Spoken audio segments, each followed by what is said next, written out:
Buen día, compañeros. Junto con mi compañero Saúl Alexander y Joana Karen les presentaremos el tema del líquido amniótico meconial.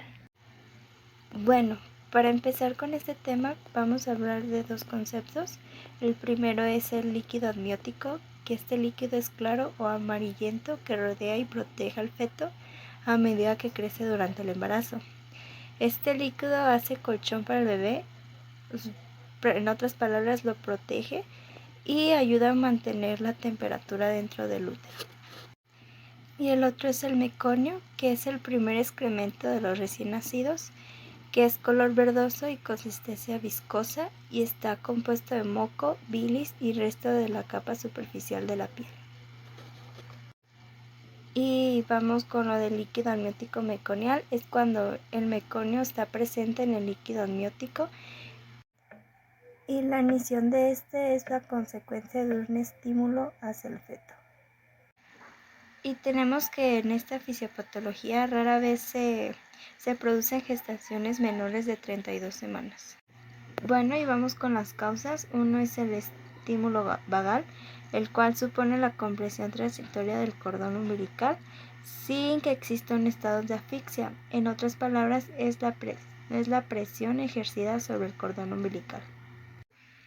Y la causa más común es el estrés hipóxico fetal, el cual se produce cuando baja la saturación de oxígeno el 30% en la vena umbilical, provocando hipoxia, el cual provoca una vasoconstricción del intestino fetal, aumenta el peritaltismo y relaja el esfínter anal, lo que provoca la expulsión de meconio.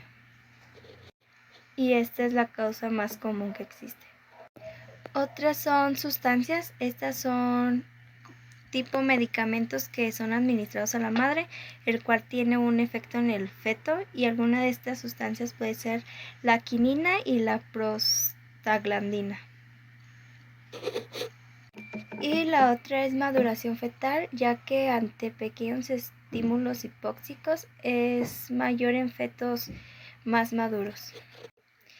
Y ahora vamos con los factores de riesgo. Primero con los maternos pueden ser la preeclampsia, diabetes, enfermedades cardiorrespiratorias. También se ha comprobado que esto ocurre más en personas con piel negra, consumo de opiáceos y adicciones como el tabaco, alcohol, marihuana, etc. Y como factor de riesgo fetales tenemos los oligoamios, los embarazos postérminos, la macrosonomía, también los circulares del cordón, pues recordemos que la principal causa es el estrés hipóxico, lo que impide el suministro suficiente de oxígeno al feto y entre otros.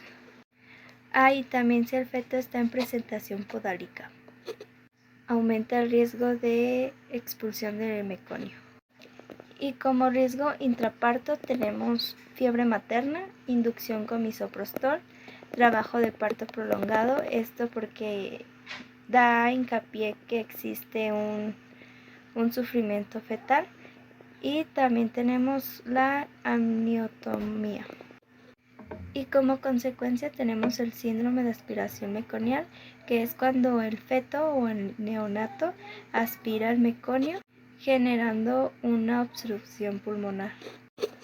También tenemos los efectos directos sobre tejidos, ya que el meconio puede ocasionar una inflamación en pulmones, en cordón umbilical y en la placenta. También tenemos infección, esto puede ser tanto materna como neonatal. Y por último la hemorragia posparto, ya que el líquido amniótico tiene muchos factores de coagulación y al contar con meconio puede alterar estos factores. Dentro de los estudios auxiliares para diagnosticar a una mujer embarazada con líquido amniótico meconial encontramos los siguientes. El primero sería la inspección visual directa de si existe ruptura de membrana. Varios autores lo han clasificado de diferente forma. Existe la prueba por LA teñido en 3 grupos según su porcentaje del componente sólido. También existe la clasificación por su coloración, Asimismo, existe la evaluación mediante cruces que indican la intensidad del líquido amniótico meconial. Estas pruebas, a pesar de ser las más utilizadas en la práctica clínica, tienen un inconveniente, ya que dependen mucho de la impresión subjetiva del observador. Asimismo, encontramos lo que es la prueba apneoscopia. Esta no sirve para evaluar la cantidad y el color del líquido amniótico. Sin embargo, esta es una intervención invasiva que no se exenta de complicaciones y tiene un número significativo de falsos resultados. También encontramos lo que es la ecografía. Sin embargo, esta no es muy utilizada debido a su escasa especificidad, ya que nos muestra una imagen con partículas flotantes libres que fácilmente se pueden confundir con partículas del vernitz. Y por último tenemos la amniocentesis. Sin embargo, esta no es una elección para el diagnóstico debido a su invasividad.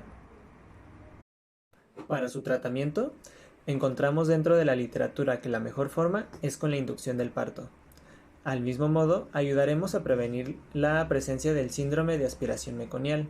Este síndrome afecta al feto y, como su nombre lo indica, existirán restos o sólidos del meconio dentro de las cavidades del feto. Entonces, para su intervención se realizará lo que es la inducción del parto, para posteriormente realizar una aspiración de secreciones dentro de la cavidad o de las vías respiratorias del feto, tanto a nivel superior como a nivel inferior. Asimismo, se realizarán medidas para apoyar la respiración y en algunos casos se administrarán surfactante o antibióticos.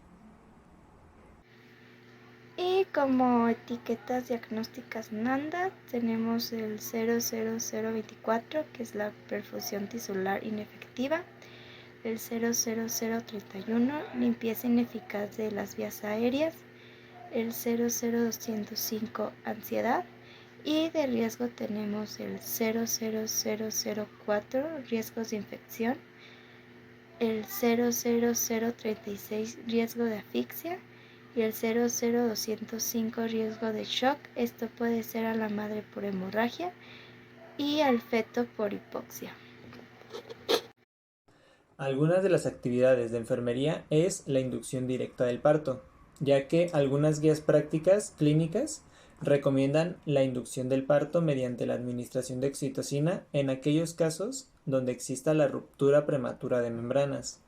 Asimismo, también como actividad de enfermería es el manejo expectante frente a extracción del feto de manera urgente. En estos casos, el meconio se encontrará espeso en pasta y algunos documentos de consenso recomiendan la extracción fetal urgente. Otras actividades de enfermería encontramos lo que es la apneofusión. Esta tendrá como objetivo disminuir el meconio reduciendo el riesgo del síndrome de aspiración meconial.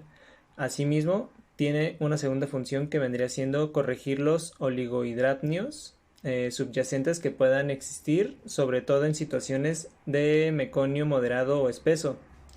También tenemos lo que es el revisar el pH del cuero cabelludo fetal. Este sería observar patrones anormales de la frecuencia cardíaca fetal. Y se recomienda evaluar lo que es el pH en el cuero cabelludo fetal para descartar o confirmar la acidosis.